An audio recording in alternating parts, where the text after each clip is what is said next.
Querida igreja, nós vamos abrir a palavra do Senhor em Hebreus capítulo 8.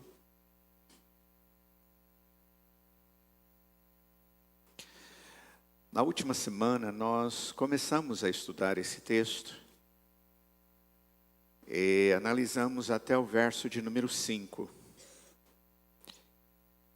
Esta semana nós vamos, a partir do capítulo 8, verso 6, até o verso de número 13,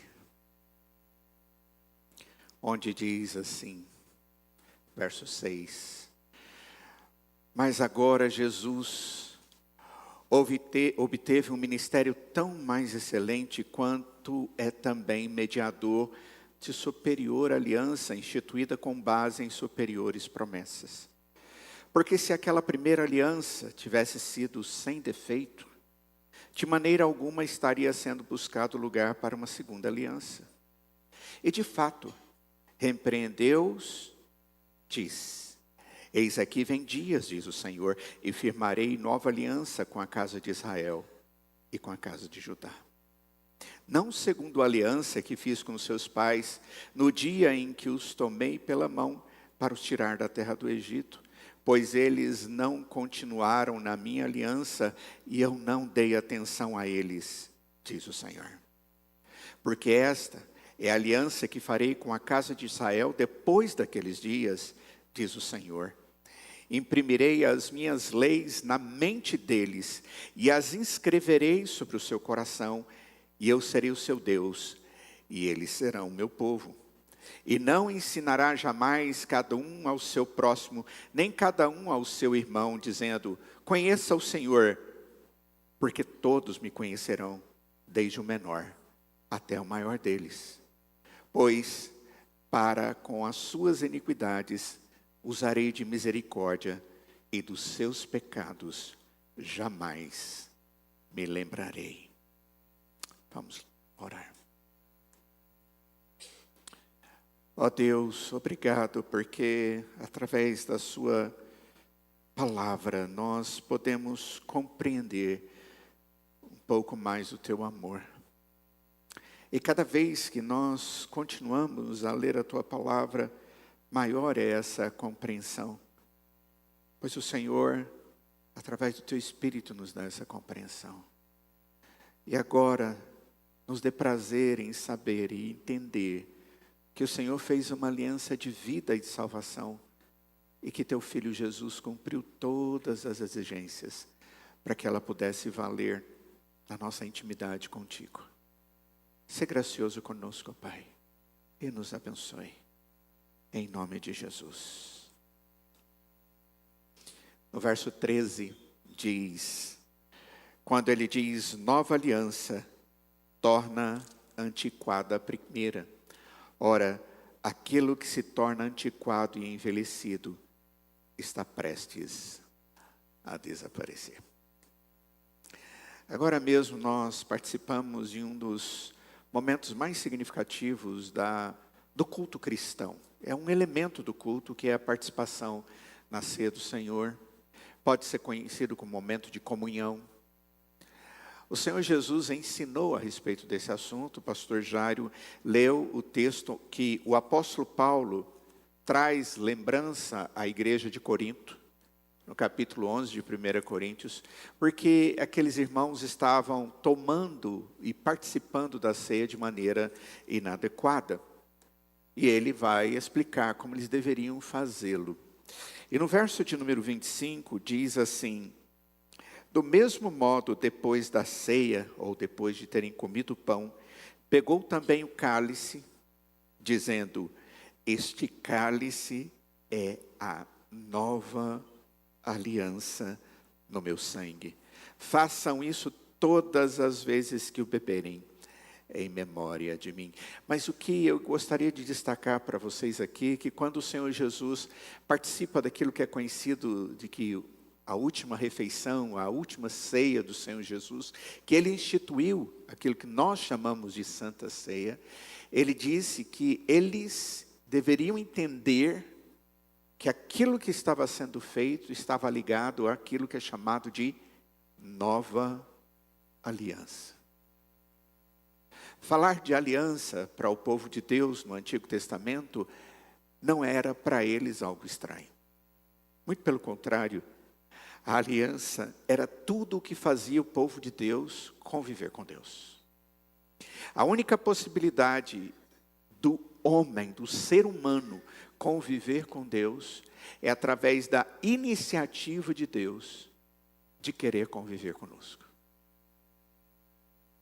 A palavra do Senhor, desde o comecinho de Gênesis até o finalzinho de Apocalipse, nos mostra exatamente o Deus da aliança, o Deus do pacto.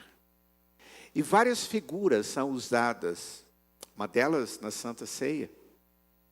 Outra delas que a gente pode ver é da relação do homem com a sua mulher. Quando Cristo cumpre tudo o que é necessário para que possa, através de Cristo, encontrar-se com Deus de maneira plena. E nós podemos olhar outros detalhes que a Escritura nos traz.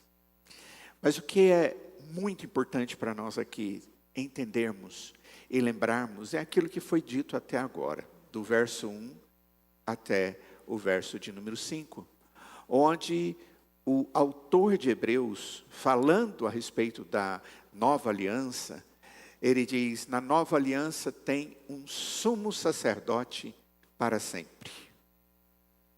E o sumo sacerdote da nova aliança, ele é único.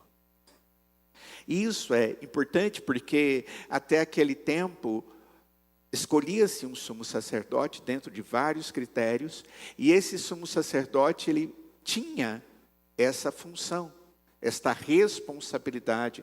Tinha outros sacerdotes que cumpriam com ele responsabilidades diárias, mas o sumo sacerdote era aquele que levava o sacrifício do povo de Deus dentro do Santo dos Santos e derramava o sangue do Cordeiro que apontava para Cristo Jesus sobre a Arca da Aliança e o propiciatório, confessando ali o pecado de todo o povo na presença de Deus, numa convicção de que aquilo simbolizava a redenção. Simbolizava algo que não havia acontecido ainda. Aquele cordeiro que era morto era um pequeno animal que deveria ser sem defeito. Ele não poderia ter nenhuma marca. Ele deveria apontar e apresentar aquilo que viria de uma maneira completamente perfeita lá na frente. O Cordeiro de Deus que tira o pecado do mundo. Ele era o símbolo de Jesus. O sangue dele era o símbolo do sangue de Jesus, que deveria ser derramado, porque só através de sangue é que há remissão de pecados. Perdão de pecados era a norma de Deus. E nós não podemos fazer isso de maneira perfeita, mas Jesus o fez. Então, tudo aquilo que aconteceu desde o pacto antigo, até que Jesus Cristo viesse, era o cumprimento do pacto antigo. Mas agora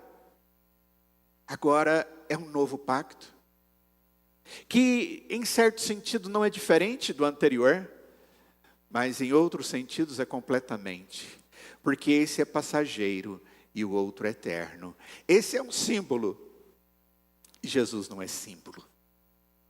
Aquele aponta para algo maior, e Cristo é o maior.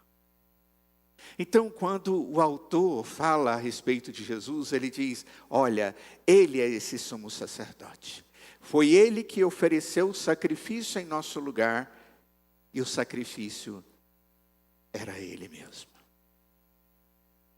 O sacrifício era ele mesmo. Quando você pensa a respeito do que a Escritura diz, a respeito de Jesus morrendo na cruz, é importante que você entenda que quem deveria estar ali era eu e você. E ali na cruz, Jesus estava no nosso lugar. É como se ali estivéssemos com Ele, porque Ele nos representava.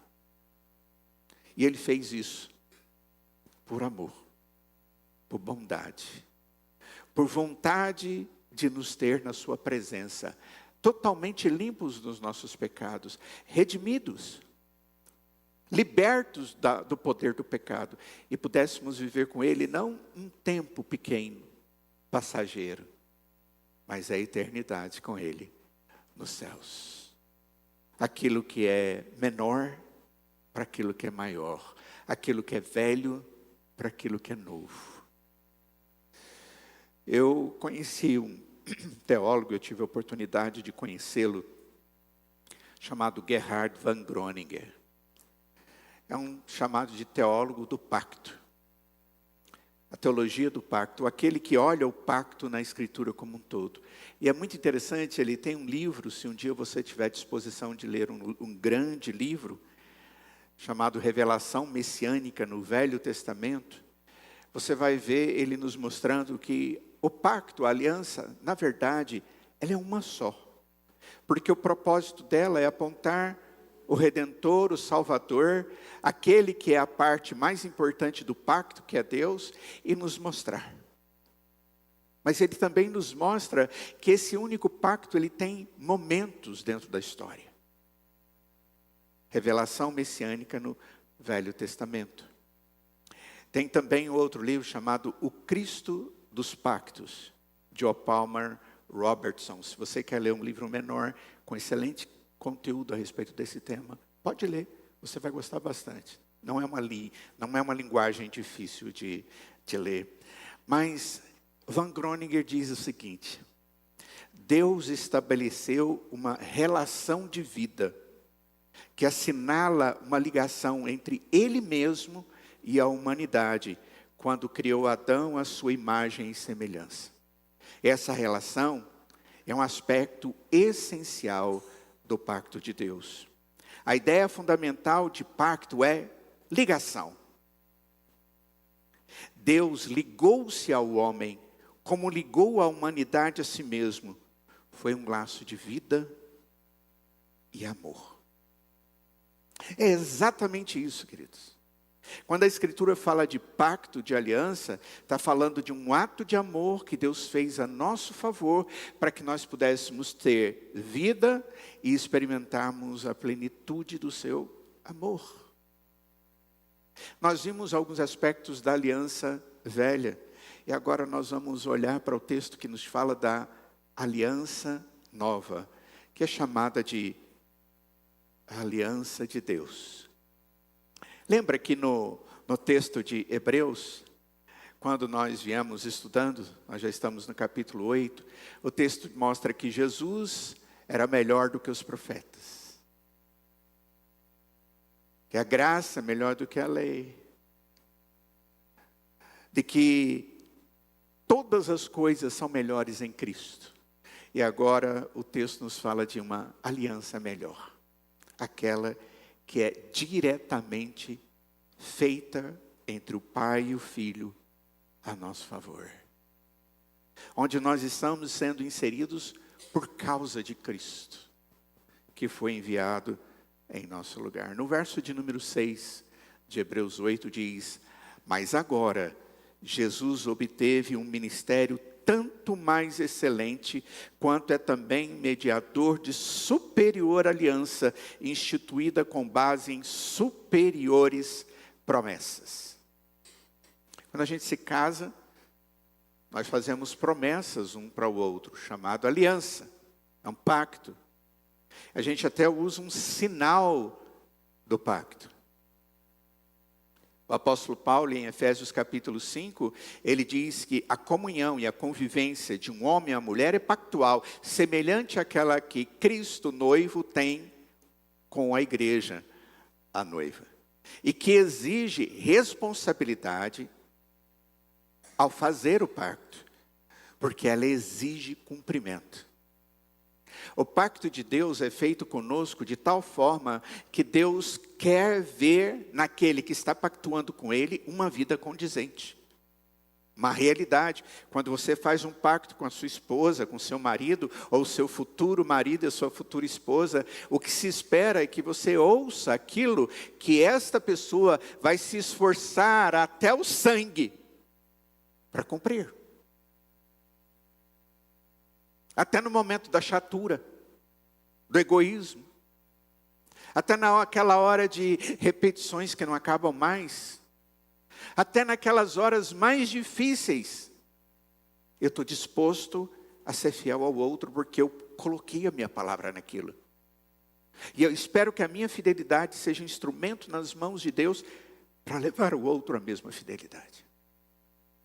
A fidelidade de Deus, ela aponta para a necessidade da nossa fidelidade. A fidelidade daquele que faz tudo o que é necessário, aponta para a necessidade de vivermos em fidelidade para com Ele. Mas nós não somos fiéis. Nós somos pecadores.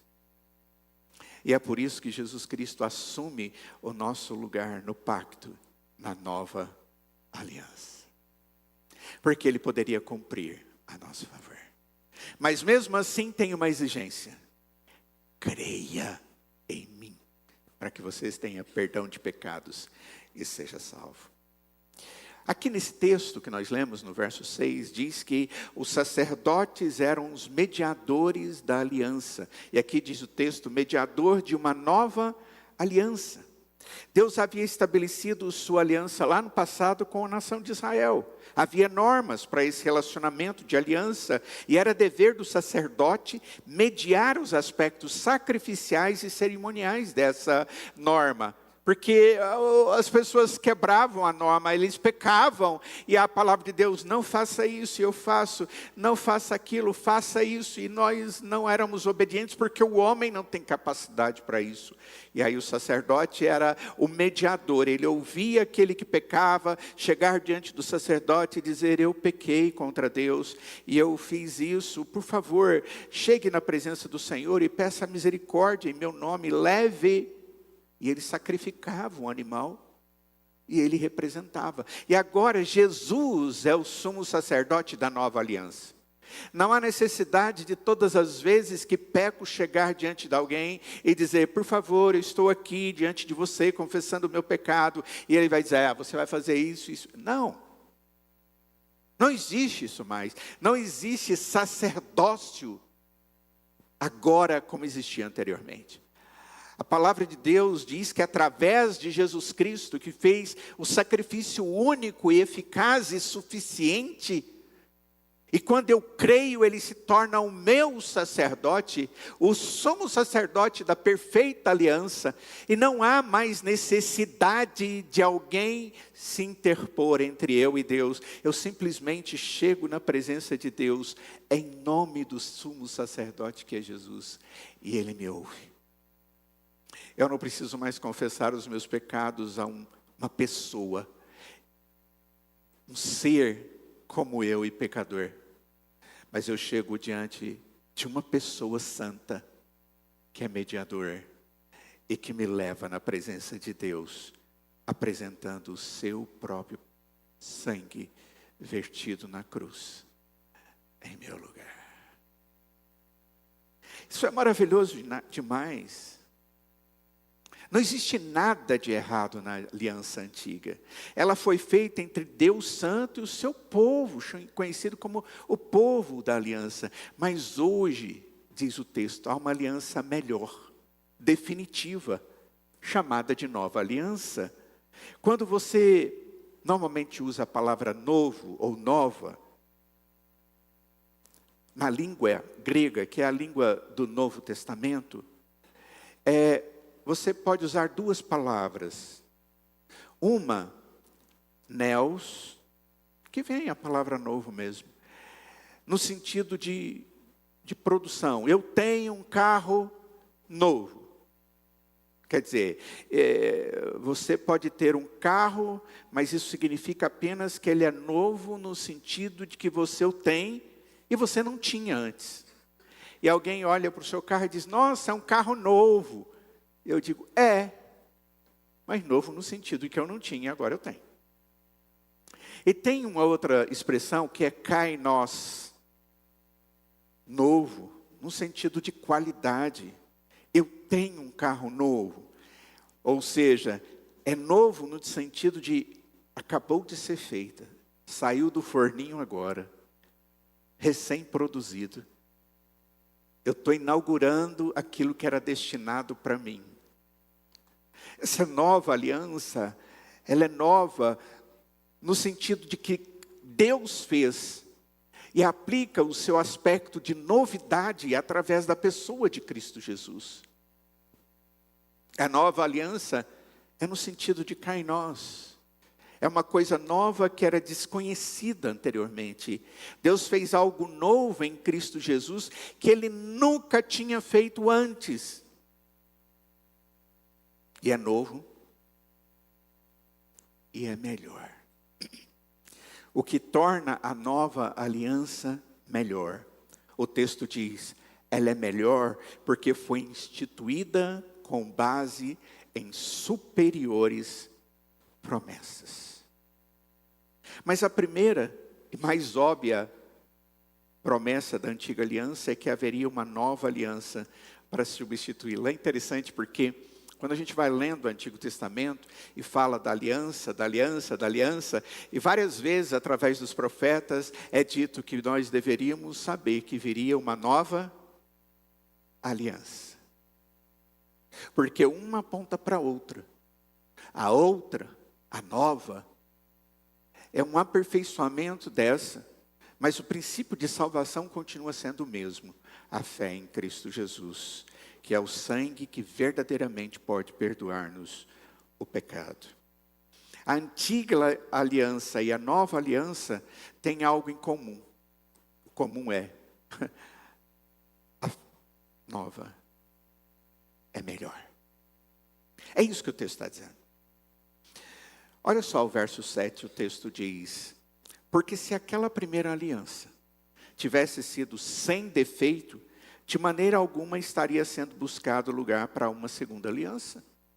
E de fato, repreendeu-os e diz, eis aí vem dias, diz o Senhor, e firmarei uma nova aliança com a casa de Israel e com a casa de Judá. Não segundo a aliança que fiz com seus pais, no dia em que os tomei pela mão para os tirar da terra do Egito, pois eles não continuaram na minha aliança, e eu não dei atenção a eles, diz o Senhor.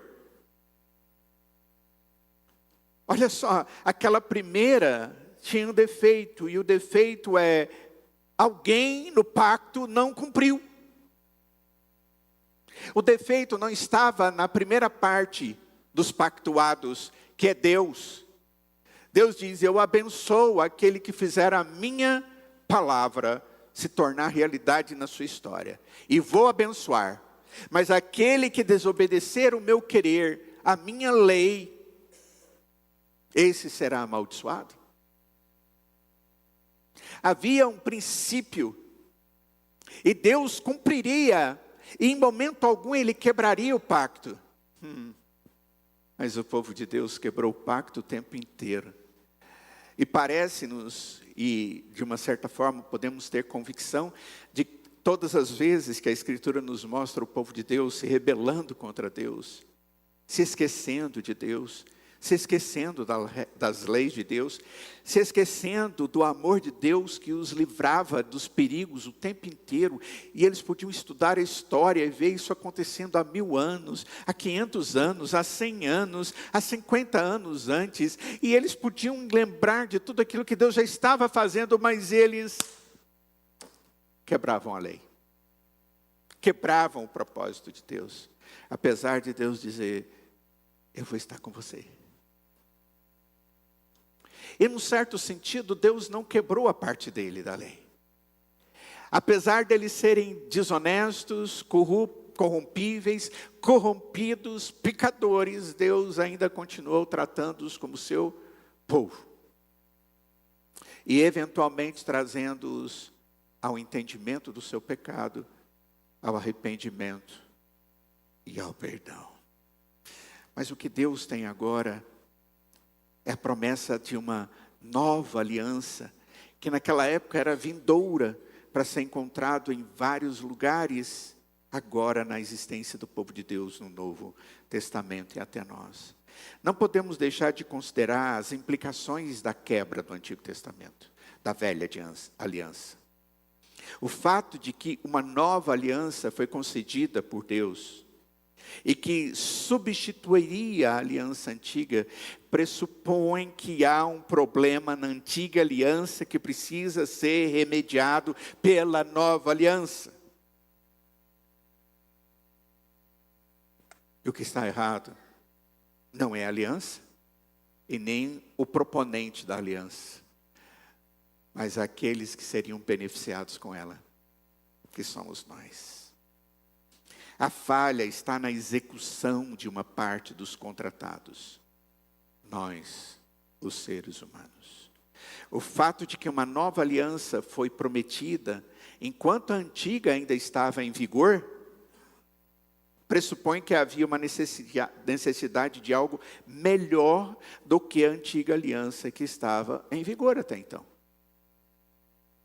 O escritor de Hebreus, ele vai falar para nós que a antiga aliança era aquela que, primeira, e que ela veio a ser encontrada no meio de defeitos. Mas a nova, ela não haveria ocasião para uma outra, ela seria definitiva.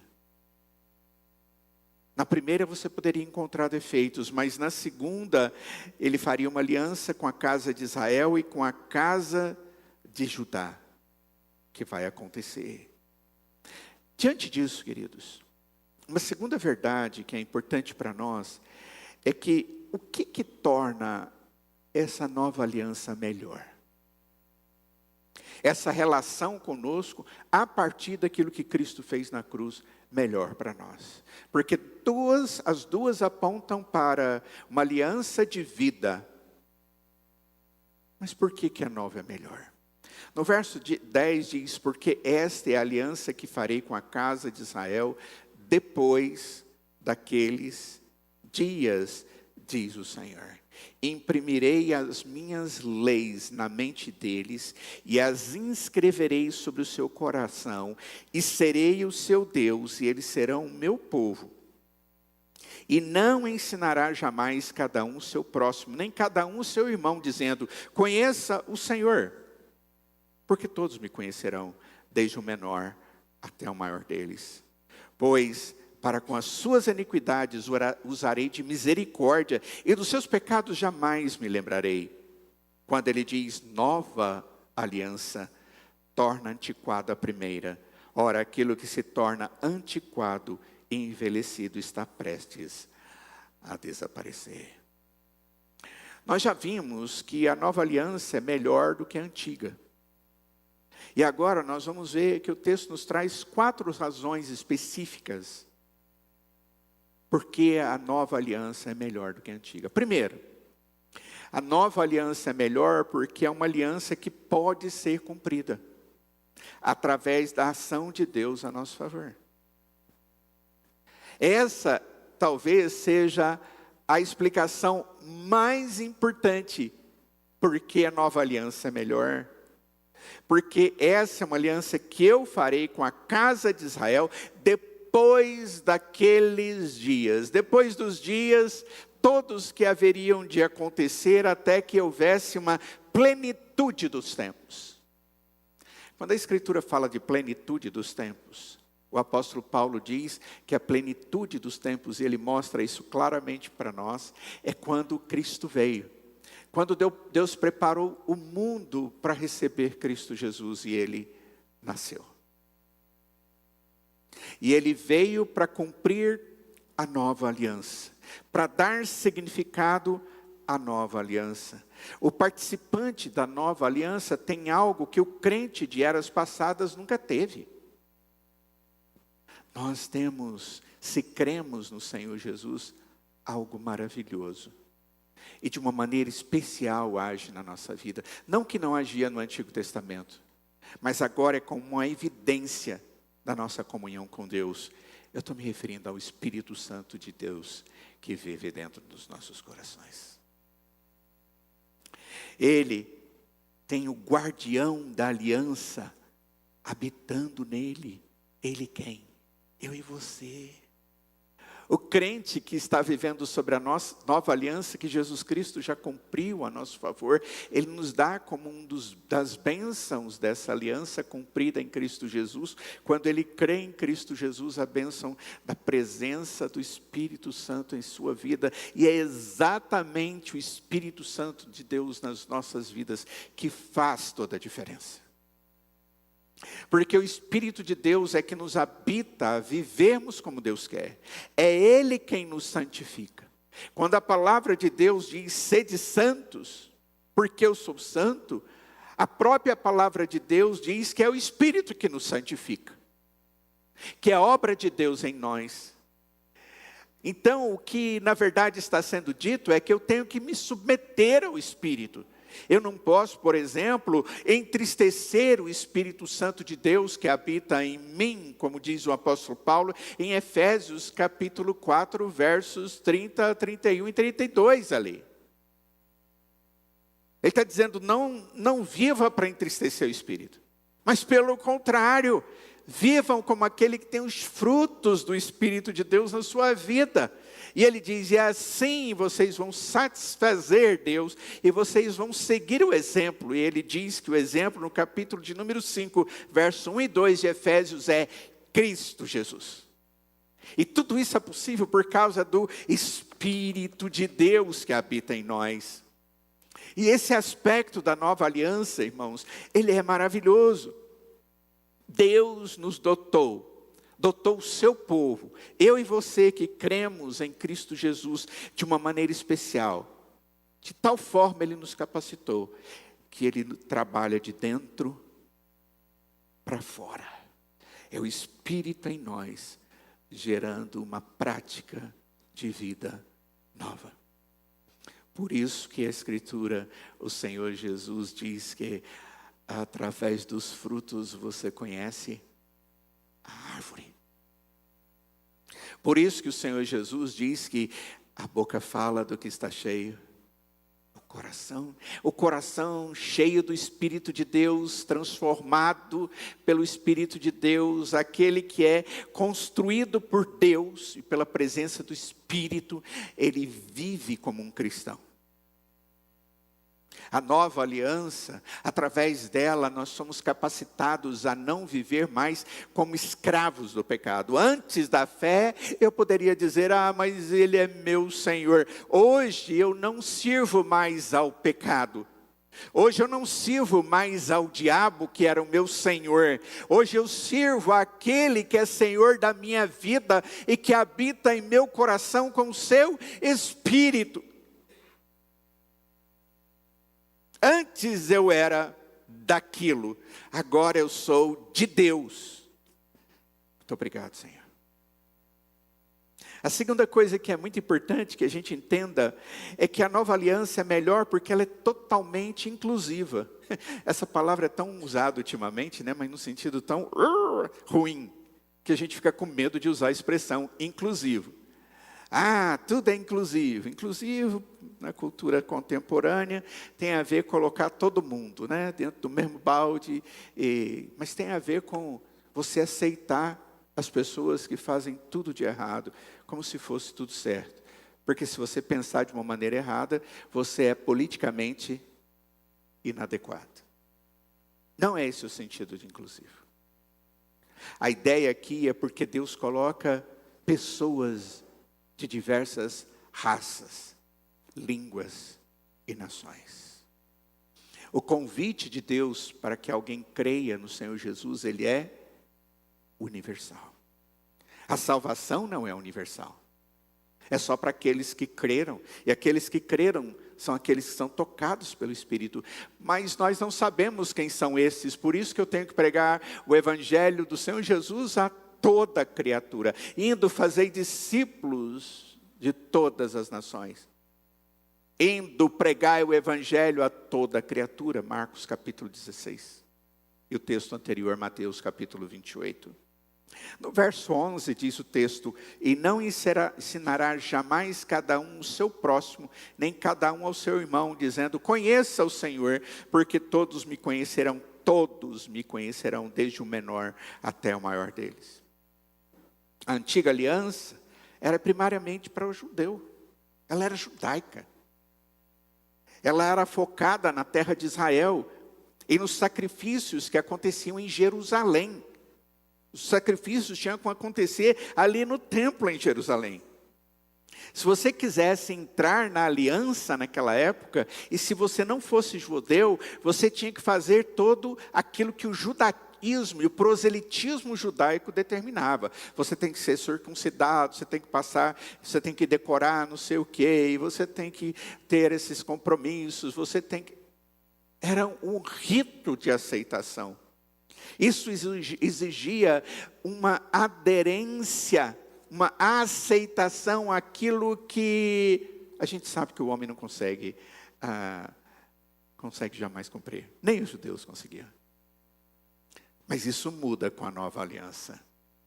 Embora seja feita com a casa de Judá e com a casa de Israel, a nova aliança, ela olha para o mundo para convidar todos os homens a entrarem no reino de Deus. E o Senhor Jesus diz: vão, preguem o evangelho a toda criatura. É interessante quando a gente estuda Gênesis capítulo 12, quando Deus chama Abraão e diz: eu vou te abençoar, você vai ser o meu povo, e a sua descendência vai ser meu povo, eu vou cuidar de você, eu vou proteger você e os seus descendentes. E a Escritura lá diz que eles deveriam ser bênção para todas as famílias da terra, dando a ideia de que eles deveriam proclamar o Deus que estava chamando-os para serem povo dele a todos os povos. Eles nunca fizeram isso. Eles entendiam que era alguma coisa tão deles que Deus não tinha em momento algum dito para eles influenciarem o mundo. A terceira coisa que nós vemos aqui no texto é que a nova aliança é melhor porque ela redunda em um perdão de pecados para sempre. Você já teve aquela sensação quando você fez um pecado daquele bem triste? Aquele pecado que te incomodou e te incomoda. E você já chegou diante de Deus. Eu pergunto para alguns que vêm conversar comigo no gabinete. E ele diz: ai pastor, eu tenho pedido misericórdia e perdão para Deus todos os dias, o dia inteiro. Eu disse: para que isso? Por que disso? Nosso Deus não é surdo.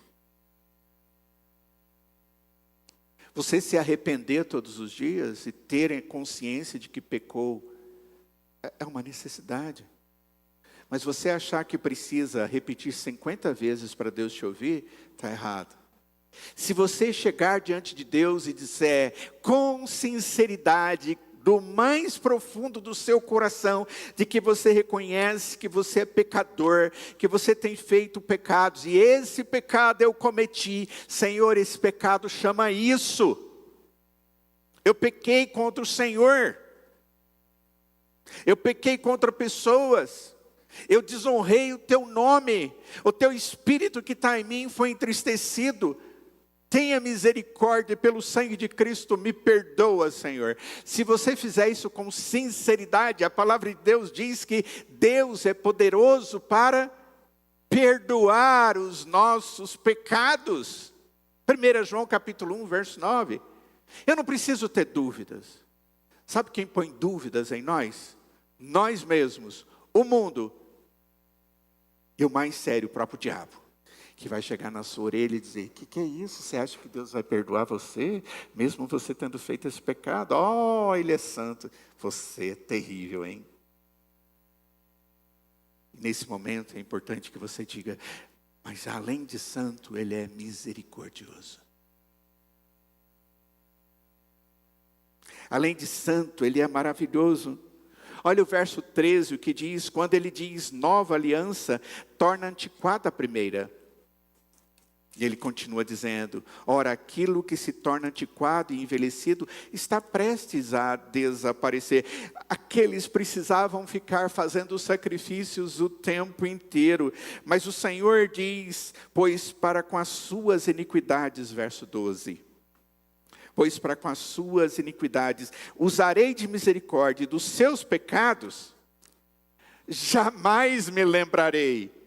Irmãos, na nova aliança, O sacrifício já foi feito. Se eu me arrependo de verdade, se eu entrego a minha vida ao Senhor, Ele me tem como seu filho amado e me dá a vida eterna.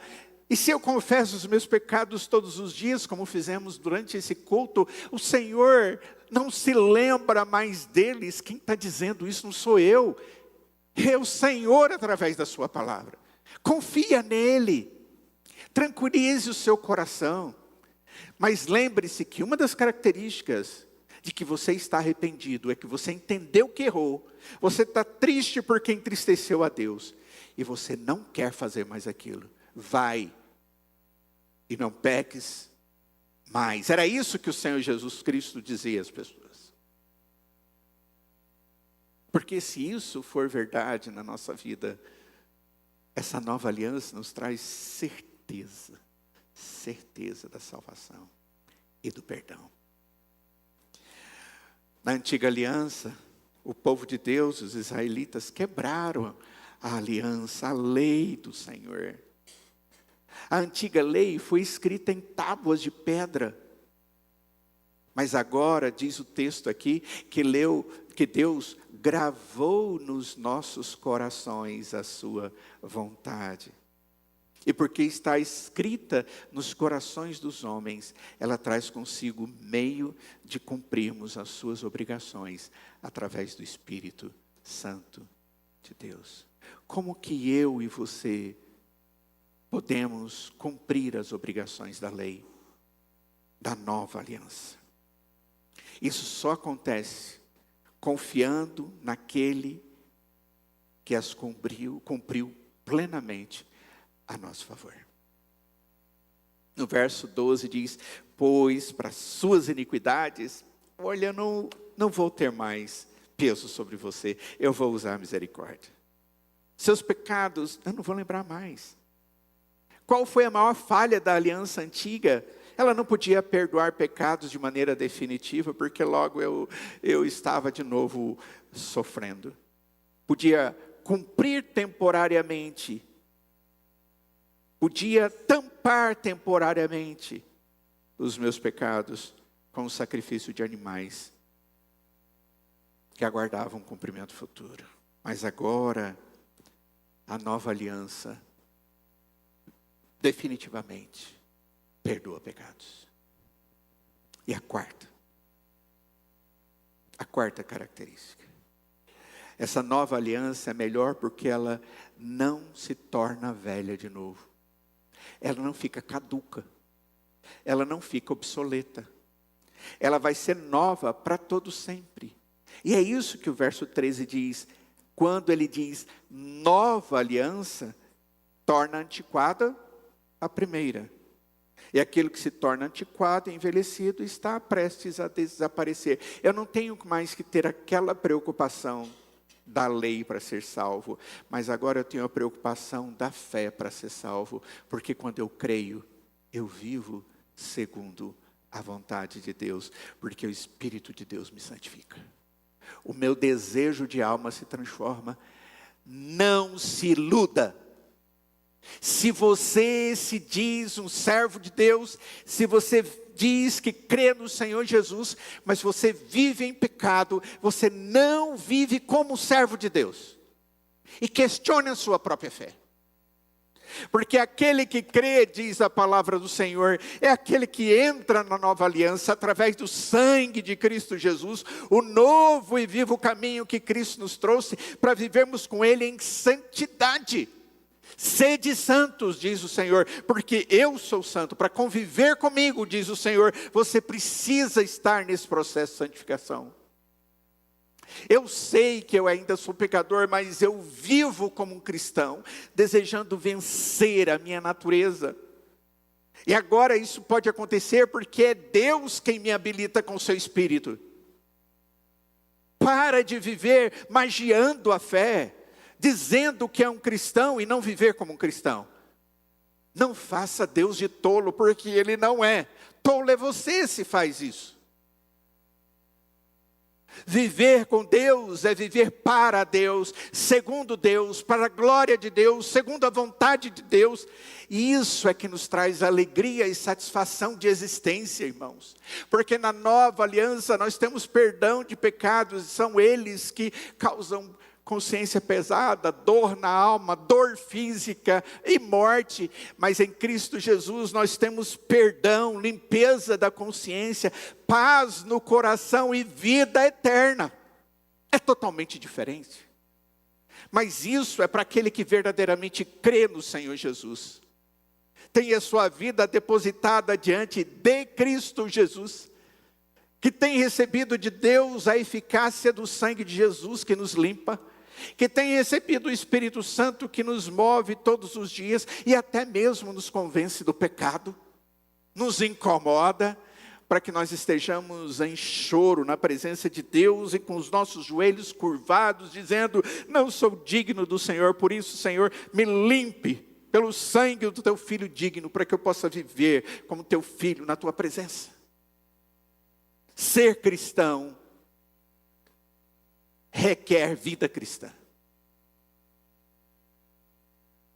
Cristo cumpriu para que nós pudéssemos aprender com Ele. Ele é o exemplo. Oh Senhor, tenha misericórdia. Essa graciosa nova aliança, ela é para hoje. E ela vai ter significado eterno. Os dias da antiga aliança acabaram.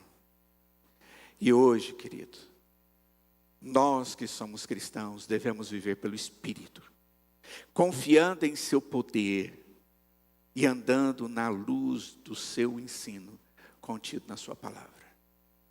Jesus é o cumprimento da lei.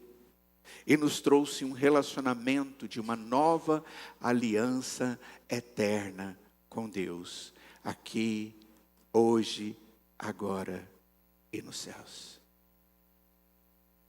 E é por isso que nós vivemos lendo a Escritura e perguntando: Senhor, como eu devo viver para glorificar ao Senhor, que fez tudo o que é necessário para que eu seja seu filho. Eu quero convidá-lo a orar. Se coloque na presença de Deus. A oração é momento de intimidade com o Senhor. Ela é sua, não é de quem está ao seu lado, à sua frente ou atrás.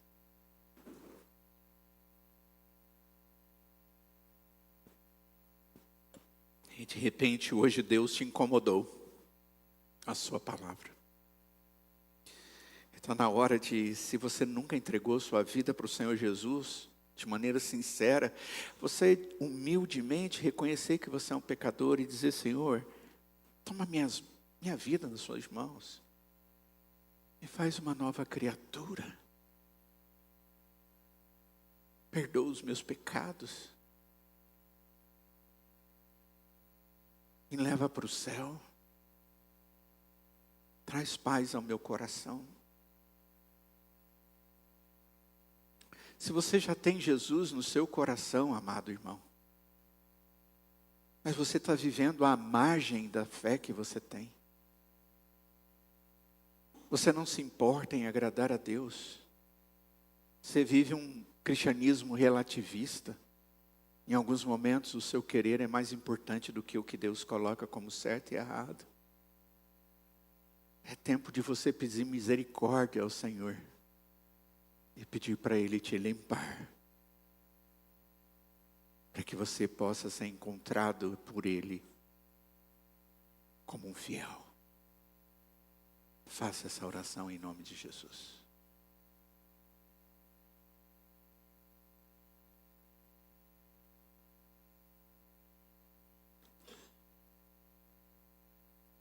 Ó Deus, o Senhor conhece o coração de cada um de nós que está aqui. Antes mesmo de nós abrirmos a nossa boca para falarmos com o Senhor já conhece as nossas palavras.